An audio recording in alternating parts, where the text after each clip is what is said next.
माशाकर chemistry में आपका स्वागत है। आज हम कार्बन कंपाउंड्स इस चैप्टर में जो ऑर्गेनिक कंपाउंड्स है उसमें से पहला ऑर्गेनिक कंपाउंड है इथेनॉल, जिसके बारे में हम फिजिकल प्रॉपर्टी, इंट्रोडक्शन और उसका केमिकल प्रॉपर्टी के बारे में जानेंगे। सबसे पहले इस वीडियो को शुरू करने से पहले मेरे चैनल को आप सब्सक्राइब कीजिए, बेल आइकन को प्रेस कीजिए, साथ ही साथ अपने फ्रेंड के साथ उसे शेयर कीजिएगा। ठीक है बच्चों, शुरू करते हैं आज के इस वीडियो को। इथेनॉल, इथेनॉल का कॉमन नेम जो होता है वो होता है इथिल अल्कोहल। उसे क्या बोलते हैं हम? Common name ethyl alcohol. ठीक है बच्चों, इथिल अल्कोहल। आईयूपीएसी नेम जो होता है उसे बोलते हैं इथेनॉल। आईयूपीएसी नेम है इथेनॉल। उसके बाद उसका मॉलिक्यूलर फार्मूला जो होता है वो मॉलिक्यूलर फार्मूला होता है C2H5OH, जिसे आप इस तरीके से भी लिख सकते हैं C2H6O। ठीक है बच्चों, ये होता है मॉलिक्यूलर फार्मूला। स्ट्रक्चरल फार्मूला जो होता है वो होता है CH3 CH2 और OH, यानी कि इथिल अल्कोहल को हम कैसा लिख सकते हैं? CH3 CH2OH, ये उसका स्ट्रक्चरल फार्मूला है। ठीक है बच्चों, सफिक्स जो होता है अल्कोहल के लिए हम सफिक्स रखते हैं OL। अल्कोहल के लिए सफिक्स क्या रखते हैं? सेकेंडरी सफिक्स OL रखते हैं। ठीक है बच्चों, शुरू करते हैं फिजिकल प्रॉपर्टी को। Ethanol, ethanol is colourless liquid. Ethanol जो है वो कैसा है? वो कलरलेस लिक्विड है at room temperature. Room temperature को अगर देखा जाए तो इथिल अल्कोहल कैसा है? कलरलेस लिक्विड के स्टेट में है। ठीक है बच्चों, बॉइलिंग पॉइंट जो होता है इथिल अल्कोहल का वो होता है 78 डिग्री सेल्सियस। कैसा होता है? 78 डिग्री सेल्सियस, ये उसका बॉइलिंग पॉइंट है। Ethanol is also called as, उसे हम अल्कोहल कहते हैं या उसे हम स्पिरिट भी बोलते हैं, स्पिरिट भी बोलते हैं या ग्रेन अल्कोहल भी बोलते हैं। ठीक है बच्चों, क्या बोलते हैं हम? ग्रेन अल्कोहल, स्पिरिट बोलते हैं। साथ ही साथ उसे सिंपली हम अल्कोहल भी कहते हैं। Ethyl alcohol is soluble in water. Ethyl alcohol जो होता है वो वाटर में सॉल्युबल होता है। क्यों सॉल्युबल होता है? क्योंकि वो वाटर के साथ हाइड्रोजन बॉन्डिंग कर सकता है। क्या करता है वो? वाटर के साथ हाइड्रोजन बॉन्डिंग करने की वजह से अल्कोहल जो होता है वो वाटर में क्या होता है? सॉल्युबल होता है बच्चों। ठीक है, aqueous solution of ethanol, ethanol का जो एक्वियस सॉल्यूशन है, जब उसका टेस्ट हम लिटमस पेपर के साथ लेते हैं, किसके साथ? लिटमस पेपर, यानी कि ब्लू लिटमस पेपर अगर हम इथिल अल्कोहल में अगर डिप करते हैं तो ब्लू ही रह जाता है। रेड लिटमस पेपर अगर एक्वियस इथिल अल्कोहल में हम डिप करते हैं तो वो रेड ही रह जाता है, यानी कि ब्लू ब्लू रह जाता है, रेड रेड रह जाता है, यानी कि कोई भी उस लिटमस के ऊपर इफेक्ट नहीं होता है। इसका मतलब क्या होता है? इथिल अल्कोहल क्या है? न्यूट्रल है। क्या है बच्चों?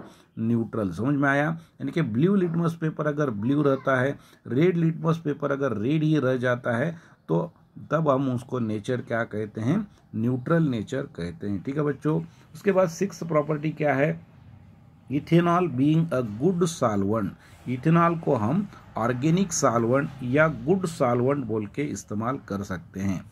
It is used in the medicines. इसका इस्तेमाल हम कहाँ करते हैं? मेडिसिन्स, बहुत सारे मेडिसिन्स में इथिल अल्कोहल का इस्तेमाल करते हैं, जैसे कि टिंचर आयोडीन। टिंचर आयोडीन जो आप देखते हैं कॉमन नेम उसका टिंचर आयोडीन, यानी कि ये सॉल्यूशन कैसा बनाया जाता है?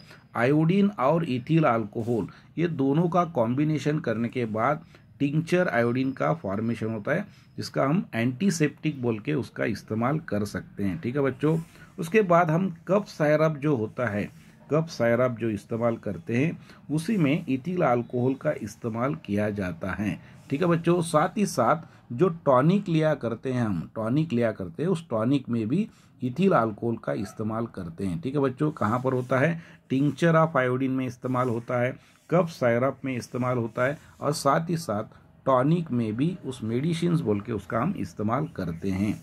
उसके बाद मिथिल अल्कोहल यानी कि CH3OH। मिथिल अल्कोहल को क्या है formula? CH3OH। Okay, lower homology होता है, यानी कि इथिल अल्कोहल से CH2 इसमें कम होता है। इथिल अल्कोहल से एक CH2 ग्रुप जो है वो मिथेनॉल में कम होता है, इसलिए इसे हम बोलते हैं लोअर होमोलॉगी। क्या बोलते हैं? Lower homology. लेकिन मिथिल अल्कोहल जो है वो पॉइजनस नेचर है उसका। क्या है बच्चों? Poisonous nature. इतना पॉइजनस होता है अगर लिया जाए तो विजन आपका जा सकता है, यानी कि ब्लाइंडनेस आ सकता है आपको। क्या होता है? ब्लाइंडनेस आ सकता है। ठीक है बच्चों। नेक्स्ट यूज क्या है? Prevent the miss use of ethanol. Ethanol का मिस यूज जो लोग करते हैं उसको अवॉइड करने के लिए हम क्या करते हैं? मिथिल अल्कोहल उसमें ऐड करते हैं। इथिल अल्कोहल में क्या ऐड करते हैं? मिथिल अल्कोहल को ऐड करते हैं। और आप जानते हैं मिथिल अल्कोहल पॉइजनस है, और पॉइजनस होने की वजह से उसको हम इथिल अल्कोहल में ऐड करते हैं, जो कि उसका मिसयूज अवॉइड करने के लिए। ठीक है बच्चों। और इसको क्या कहते हैं? इस प्रोसेस को हम डीनेचुर्ड स्पिरिट, यानी कि इथिल अल्कोहल में मिथिल अल्कोहल अगर ऐड किया जाए तो सॉल्वेंट को हम क्या बोलते हैं? डीनेचुर्ड स्पिरिट बोलते हैं। क्या बोलते हैं? डीनेचुर्ड स्पिरिट। ठीक है बच्चों। उसके बाद जानते हैं केमिकल प्रॉपर्टीज ऑफ इथेनॉल। क्या है? Chemical properties of ethanol. ठीक है। फर्स्ट प्रॉपर्टी है रिएक्शन विथ सोडियम। किसके साथ? Reaction with sodium. CH3CH2OH जिसे हम बोलते हैं इथिल अल्कोहल। IUPAC नेम क्या है? इथेनॉल। उसके साथ हम रिएक्शन किसका करते हैं? Sodium metal. किसका करते हैं? Sodium metal. ठीक है बच्चों। सोडियम मेटल क्या करता है? इथिल अल्कोहल में जो OH में हाइड्रोजन एटम है, इस हाइड्रोजन एटम को सोडियम क्या करता है? उसको डिस्प्लेस करता है, यानी कि उसी जगह पर सोडियम आ जाता है। क्या हो गया फिर? 2CH3CH2ONA, यानी कि इसका नाम हो गया सोडियम इथॉक्साइड। क्या हो गया? Sodium ethoxide. और इसमें से जो दो हाइड्रोजन एटम होते हैं वो H2 के फॉर्म में, यानी कि गैसियस स्टेट में वो बाहर निकलते हैं, यानी कि brisk effervescence of H2 gas is removed. यानी कि क्या होता है? समझ में आया? यानी कि सोडियम मेटल अगर हम इथिल अल्कोहल में ऐड करते हैं तो उसमें से बहुत सारा H2 गैस रिमूव होता है। इसे हम brisk effervescence of H2 gas. ये टेस्ट जो होता है वो इथिल अल्कोहल को चेक, यानी कि किसी भी अल्कोहल को चेक करने के लिए इस टेस्ट का इस्तेमाल किया जाता है। ठीक है बच्चों। समझ में आया आपको? नेक्स्ट है डिहाइड्रेशन रिएक्शन। क्या बोला मैंने? Dehydration reaction. ठीक है बच्चों। डिहाइड्रेशन इसका मतलब क्या होता है? जानते हैं आप? डिहाइड्रेशन, डी का मतलब निकाल देना, रिमूव करना। हाइड्रा यानी कि वाटर, यानी कि क्या हो गया? Removal of water. क्या बोला मैंने? Removal of water. जिस रिएक्शन में से अगर आप वाटर को रिमूव करते हैं तो उस रिएक्शन को क्या कहा जाता है? डिहाइड्रेशन। क्या बोला जाता है? समझ में आया? डिहाइड्रेशन। इस रिएक्शन में देख सकते हैं आप क्या हो गया? अल्फा कार्बन में से हमने OH को निकाल दिया और बीटा कार्बन में से हाइड्रोजन एटम को निकाल दिया, यानी कि टोटल मॉलिक्यूल में से क्या बाहर निकाल दिया? हमने H2O को रिमूव किया। क्या किया हमने? H2O को उसमें से रिमूव किया।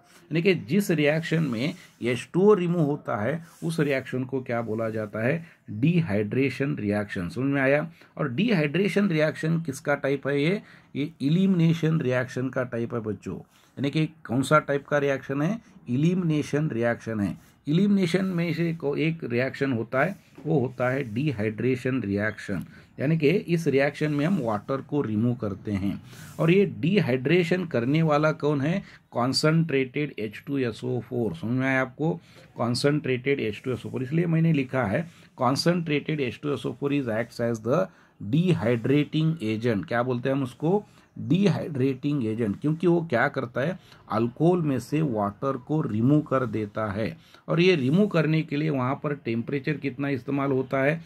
170 डिग्री सेल्सियस टेम्परेचर इस्तेमाल किया जाता है। यानी कि इथिल अल्कोहल के ऊपर हम कॉन्सनट्रेटेड H2SO4 का रिएक्शन जब 170 डिग्री सेल्सियस को करते हैं तो उसका कन्वर्जन कहाँ पर होता है? ईथीन में होता है। कहाँ होता है? ईथीन। इसका कॉमन नेम जो होता है वो होता है इथिलीन। क्या होता है बच्चों? इथिलीन। यानी कि स्टार्टिंग कंपाउंड क्या है? इथेनॉल। ठीक है बच्चों। इथेनॉल में से डिहाइड्रेशन अगर क्रिया करते हैं तो उसका क्या होता है?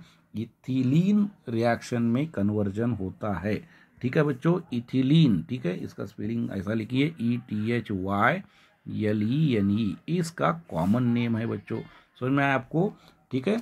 और अगले वाला वीडियो है इथिल अल्कोहल के बारे में, सॉरी अब अगला वाला वीडियो जो आने वाला है वो एसिटिक एसिड के बारे में लेके आने वाले हैं। उसका डिटेल जानकारी के लिए आपको देखना पड़ेगा अगला वीडियो। थैंक्स।